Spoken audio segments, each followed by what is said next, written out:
بہت نیکی کر کے آئے ہوں گے، لیکن تب بھی تسلا نارن حامیہ، یہ بھڑکتی ہوئی جہنم کی آگ میں ڈالے گا۔ تو آپ نے کتنی نیکی کی ہے؟ اللہ کیا یہ نہیں دیکھا آپ نے کیسا عمل کیا ہے؟ اللہ کیا کامیاب ہونا ہے تو پہلی کنڈیشن یہ ہے آپ کا عمل عمل صالح ہونا چاہیے، اور دوسری شرط کیا ہے؟ وَلَا يُشْرِكْ بِعِبَادَةِ رَبِّهِ أَحَدًا، اور جو اپنے رب سے ملاقات کرنا چاہتا ہے، جنت میں جانا چاہتا ہے، کامیاب ہونا چاہتا ہے، اس کو دوسرا کام کیا کرنا ہے کہ وہ اپنے رب کی عبادت میں کسی کو شریک نہ کرے، شرک نہ کرے۔ اب یہ دو چیزیں، اللہ کیا کامیاب ہونا ہے تو دو چیزیں چاہیے، آپ کا عمل عمل صالح ہونا چاہیے اور آپ کی زندگی میں شرک نہیں ہونا چاہیے۔ اور یہی دو سوال ہیں جن کا جواب سورہ کہف کی آخری آیت میں دیا گیا۔ سوال کیا ہے؟ عبادت کس کی کرنی چاہیے؟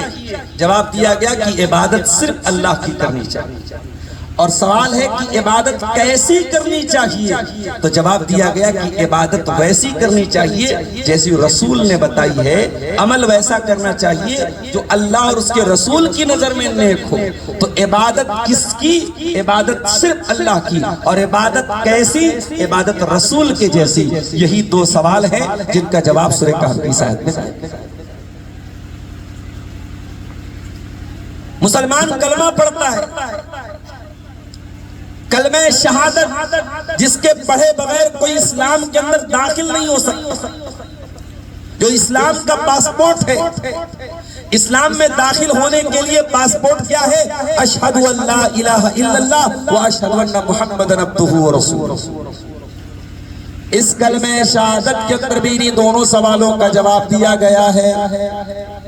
بندہ جب کہتا ہے اشہد ان لا الہ الا اللہ، بندہ اقرار کرتا ہے کہ عبادت کے لائق اگر کوئی ذات ہے تو صرف اور صرف اللہ کی ہے، اور بندہ جب زبان سے یہ اقرار کرتا ہے وَأَشْهَدُ أَنَّ مُحَمَّدًا عَبْدُهُ وَرَسُولُهُ، میں گواہی دیتا ہوں کہ محمد صلی اللہ علیہ وسلم اللہ کے بندے ہیں اور اللہ کے رسول ہیں، تو وہ اقرار کرتا ہے کہ اب میری زندگی رسول کی شریعت کے مطابق گزرے گی۔ میں نے کلمہ رسول کا پڑھا، میں نے محمد رسول اللہ کو اللہ کا رسول مانا ہے، اب میں نیکی کروں گا تو رسول کے بتائے ہوئے طریقے کے مطابق کروں گا، میں عبادت کروں گا تو رسول کے طریقے پر کروں گا۔ یہی دو سوال ہیں جن کا جواب کلمہ شہادت کے اندر بھی دیا گیا۔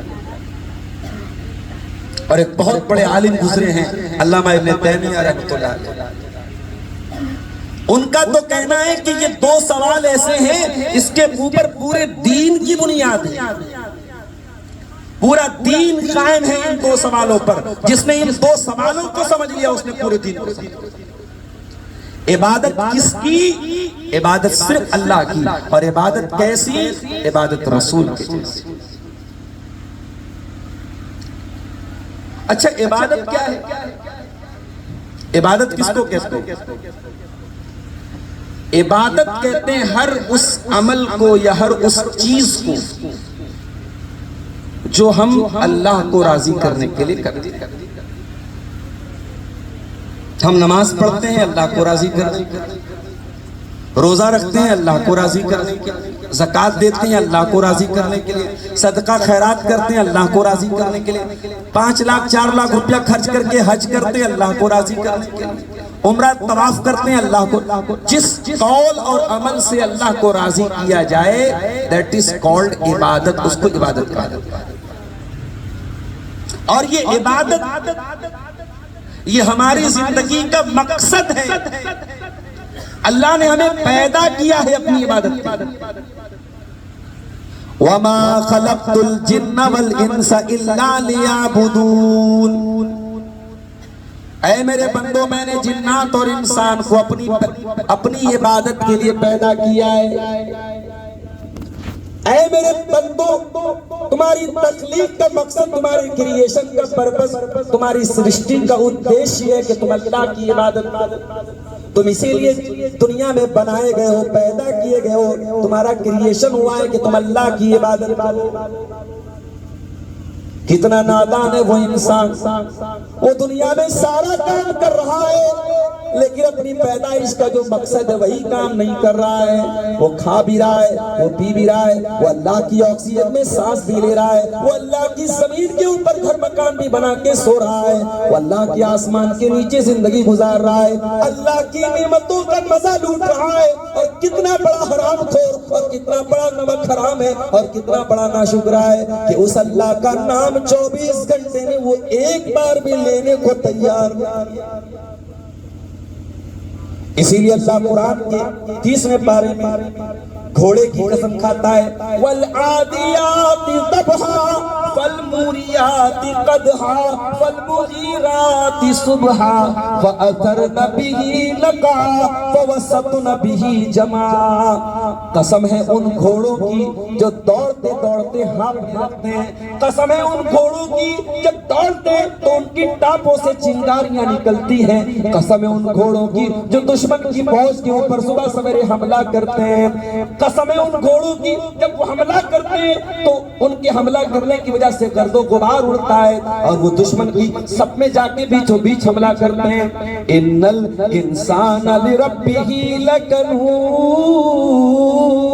اے انسان یہ گھوڑا اپنے مالک کا تھوڑا سا چارہ کھا کر، اپنے مالک کا تھوڑا سا اناج کھا کر، اپنے مالک کا تھوڑا سا بھوسا کھا کر اپنے مالک کا اتنا وفادار ہوتا ہے کہ اپنے مالک کے لیے جان دینے کو تیار ہو جاتا ہے، جنگ کے میدان میں اپنی جان کو قربان کرنے کے لیے چلا جاتا ہے۔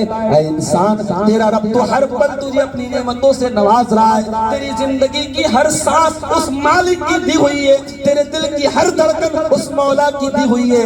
ان الانسان لربہ لکنود، انسان تو کتنا بڑا ناشکرا ہے۔ انسان اپنے رب کا بہت بڑا کتنے انسان ایسے جو اللہ کو گالی دیتے، بھائی صاحب اللہ کو گالی دیتے، اللہ کے برابر دوسروں کو قرار دیتے، اللہ کا درجہ بندوں کو دیتے، گھوڑے کی پوجا کرتے، گائے کو دیکھ کے ہاتھ جوڑتے، ندی کی عبادت کرتے ہیں، شرمگاہ کی عبادت کرتے ہیں۔ اللہ ان کو بھی کھلا رہا ہے، ان کو بھی پلا رہا ہے، ان کو بھی اللہ دنیا کی نعمتیں دے رہا ہے۔ اس اللہ سے زیادہ کریم کون ہے؟ اس اللہ سے زیادہ حلیم کون ہے؟ اس اللہ سے زیادہ بردبار کون ہے میرے بھائی؟ تو عبادت ہماری زندگی کا مقصد، ہمیں اللہ کی عبادت کرنے کے لیے پیدا کیا گیا ہے اور اس عبادت میں کوئی ملاوٹ نہیں چلے۔ اللہ تبارک و تعالیٰ نے جتنے نبیوں کو بھیجا سارے نبیوں کی شریعت کے احکام الگ الگ تھے، ان کی عبادت کے طریقے الگ الگ تھے، ان کے مسئلے مسائل الگ الگ تھے، مگر بیسک چیز کیا تھی سارے نبیوں کی؟ وَلَقَدْ بَعَثْنَا فِي كُلِّ أُمَّةٍ رَسُولًا أَنِ اعْبُدُوا اللَّهَ وَاجْتَنِبُوا الطَّاغُوتَ۔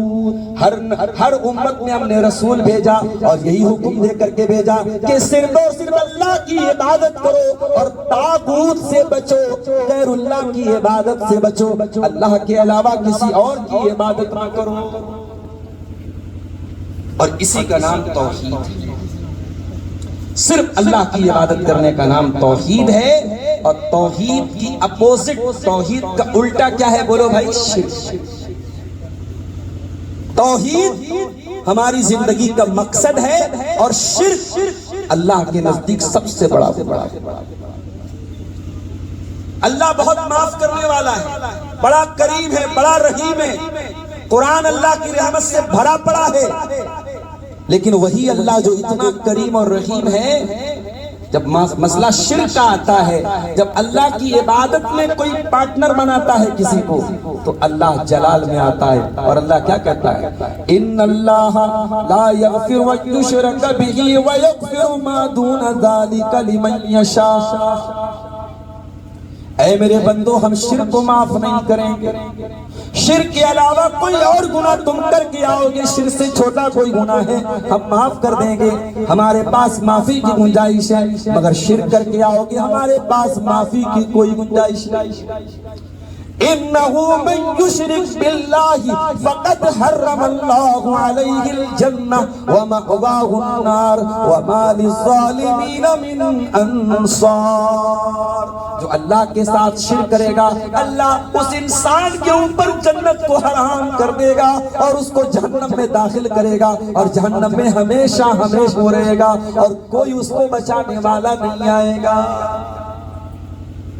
ہم نبی کا کلمہ پڑھتے ہیں، ہمیں امید ہے، ہمیں آسرا ہے کہ قیامت کے دن اللہ کے پیارے نبی اپنے گنہگار امتیوں کی شفاعت کریں گے، ان خوش نصیبوں میں ہم بھی شامل ہو جائیں گے انشاءاللہ۔